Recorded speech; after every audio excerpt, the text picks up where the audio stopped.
Olá pessoal, tudo bem? Aqui é o professor Tom e hoje a gente no nosso PodGel episódio 35 vai falar sobre as principais conferências ambientais. É a primeira vez que a gente toca nesse tema ambiental aqui dentro do PodGel, mas certamente não vai ser a última, né? É muita coisa ainda para falar sobre isso e a gente vai hoje começar a entender a importância, né, dessas conferências, o que cada uma tratou e qual foi a evolução a partir dessas conferências para a temática ambiental ao longo do tempo, principalmente a partir do século XX. Mas vamos lá. Antes da gente falar efetivamente sobre as conferências ambientais, é importante a gente contextualizar o assunto, né? E é importante também a gente saber que essas questões ambientais, de uma maneira geral, elas estiveram presentes na história da humanidade desde sempre, né? Áreas do conhecimento como a ecologia já apontavam, ainda lá no século XIX, né, para a preocupação ambiental, mas foi, né, no século XX, há um consenso em torno disso, né, mais precisamente a partir da década de 60, que a gente pode definir como o momento em que as questões ambientais começaram efetivamente a vir à tona. O livro Primavera Silenciosa, da Rachel Carson, em 1962, documentou efeitos dos pesticidas no ambiente, particularmente em aves, tendo inspirado ampla preocupação pública na época, né, com os pesticidas e poluição do ambiente natural. Ele pode ser considerado, então, o ponto de partida, né, da preocupação ambiental que aparenta aumentar, né, cada vez mais ao longo das últimas décadas. A obra serviu como um alerta nos Estados Unidos, iniciando um debate nacional sobre o uso de pesticidas químicos, o papel da ciência e os limites do progresso tecnológico. Houve uma grande repercussão desse livro e isso resultou no despertar da necessidade de transformação na relação entre a humanidade e o meio natural. Nascia assim a consciência ambiental. Durante o século XX, o desenvolvimento da ciência, da tecnologia e das técnicas utilizadas em pesquisa e de observação dos fenômenos naturais tornaram possíveis ao homem detectar os danos decorrentes da evolução capitalista e industrial. Todo esse processo foi caracterizado principalmente pela adoção de práticas alternativas de desenvolvimento que tinham como objetivo a preservação da natureza e de todos os seus recursos. Nesse contexto, surgiram as grandes conferências mundiais sobre o meio ambiente, que reúnem de tempos em tempos as lideranças globais.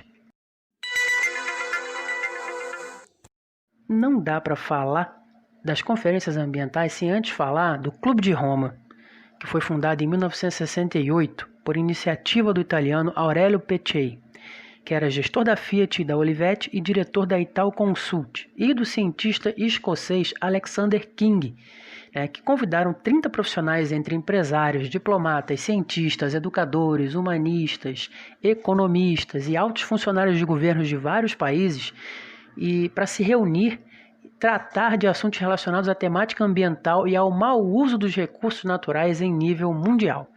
De Roma, ele fica mais conhecido na década de 70, mais precisamente em 72, quando um grupo de pesquisadores liderados por Dennis Meadows, encomenda um relatório chamado Os Limites do Crescimento, direcionado para temas relacionados ao meio ambiente e aos recursos naturais, propondo a utilização do princípio de desenvolvimento sustentável para pautar as ações no mundo, salientando que os recursos naturais do planeta vão acabar. O relatório, Os Limites do Crescimento, impulsionou o Clube de Roma a elaborar e tornar públicos documentos sobre as questões ambientais globais que demonstravam a interação delicada entre o desenvolvimento econômico da humanidade e a fragilidade da natureza. A partir dessa iniciativa, vários países foram levados a criar órgãos objetivando a fiscalização e a preservação ambiental. Mas e as conferências ambientais? Essas conferências sobre o meio ambiente são responsáveis por reunir os maiores líderes do planeta para discutirem soluções relacionadas à conservação da natureza e elaborarem projetos de desenvolvimento sustentável. São abordados assuntos como aquecimento global, buracos na camada de ozônio, poluição de rios e oceanos, ou seja, desastres que, para serem solucionados, necessitam de toda uma reestruturação no modo de produção e consumo da sociedade. Esse termo, sustentabilidade, desenvolvimento sustentável, ele vem suscitando muitos debates no cenário internacional. Ele propõe a exploração dos recursos naturais sem deteriorá-los, pensando sempre na sua preservação para as gerações futuras, em decorrência dos problemas ambientais que foram presenciados, vêm sendo presenciados e ainda serão presenciados nas próximas décadas também, Ser sustentável é uma prática cada vez mais necessária, Todo esse contexto fez com que surgissem as principais conferências sobre o meio ambiente, que passaram a versar sobre as melhores estratégias, metas e ações pautadas sob uma perspectiva ambiental. A gente vai falar aqui de 5. Começando pela Conferência de Estocolmo, que foi a primeira, feita sob a organização da ONU em 1972, na capital da Suécia. Foram juntados ali um total de 113 países, e 250 organizações ambientais, e debatendo as principais questões e temas polêmicos referentes ao meio ambiente até aquele momento.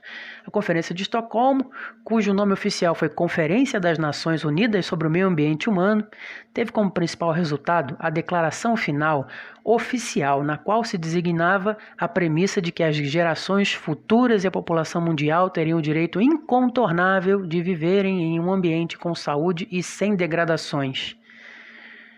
A segunda conferência aconteceu 10 anos depois, em Nairobi, no Quênia, e ela foi convocada para analisar os avanços alcançados 10 anos após a Conferência de Estocolmo e no trabalho das Nações Unidas, no Programa das Nações Unidas para o Meio Ambiente, que é o PNUMA.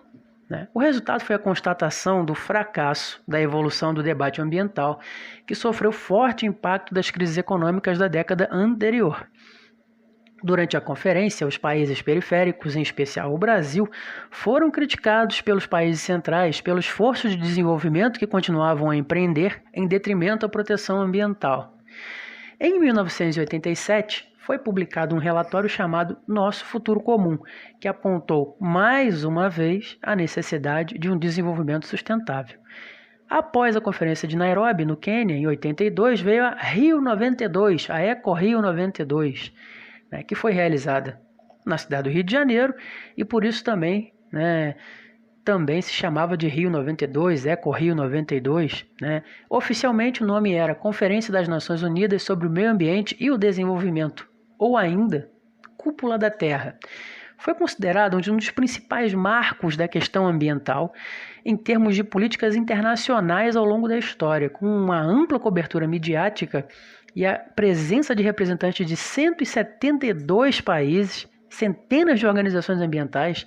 O encontro teve como resultado a assinatura de 5 importantes acordos ambientais: a Declaração do Rio sobre o Meio Ambiente e Desenvolvimento, a Agenda 21, os Princípios para a Administração Sustentável das Florestas, a Convenção da Biodiversidade e a Convenção do Clima.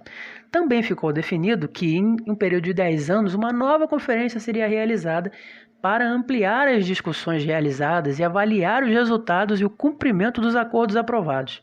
Nesse meio tempo, várias outras conferências ambientais foram realizadas, como a COP1, que é a Conferência das Partes, em Berlim, em 95, a COP2, em Genebra, no ano seguinte, a COP3, em Kyoto, no ano de 97, entre outras, que a gente vai falar também em episódios futuros. Chegamos então a Rio +10, cujo nome oficial foi a Cúpula Mundial sobre o Desenvolvimento Sustentável, que aconteceu na cidade de Joanesburgo, na África do Sul, em 2002, e contou com a presença de 189 países. Podem reparar que a quantidade de países que vão sendo representados vai aumentando ao longo das conferências. Os principais pontos dessa cúpula foram a afirmação da questão do desenvolvimento sustentável com base no uso e na conservação dos recursos naturais renováveis e a reafirmação dos Objetivos de Desenvolvimento do Milênio, ODM, proclamados 2 anos antes pela ONU. Foi nessa conferência que se avolumaram as críticas sobre a falta de resultados concretos em prol da preservação ambiental e a posição de muitos países no sentido de não abandonarem suas ambições políticas em benefício da conservação dos recursos. Nesse sentido, a maior parte das acusações por parte de ONGs e ativistas ambientais foi direcionada aos países desenvolvidos sobre a falta de perspectivas no combate às desigualdades sociais. Chegamos então em 2012 a Rio+20, ou Conferência da ONU sobre Desenvolvimento Sustentável. Foi feita mais uma vez no Rio de Janeiro e reuniu um total de 193 representantes de países e uma das maiores coberturas jornalísticas mundiais de toda a história, sendo acompanhada dia a dia em todo o planeta. Foi uma conferência embasada nos pilares econômicos, sociais e ambientais, tratando basicamente de 2 temas.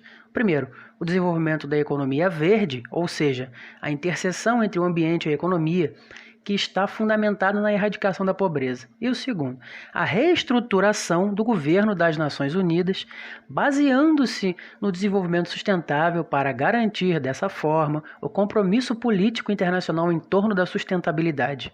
O resultado foi a avaliação das políticas ambientais então adotadas e a produção de um documento final intitulado O Futuro que Queremos, onde foi reafirmada uma série de compromissos.